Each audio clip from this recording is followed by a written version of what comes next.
मृतदेहांनी भरलेल्या रुग्णवाहिकांच्या लांबलचक रांगा पाहून लोकांचा आत्मा हादरला.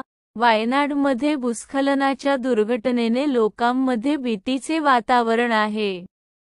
आतापर्यंत 150 हून अधिक लोकांचा मृत्यू झाला आहे, तर जखमी आपल्या जीवाशी लढत आहेत.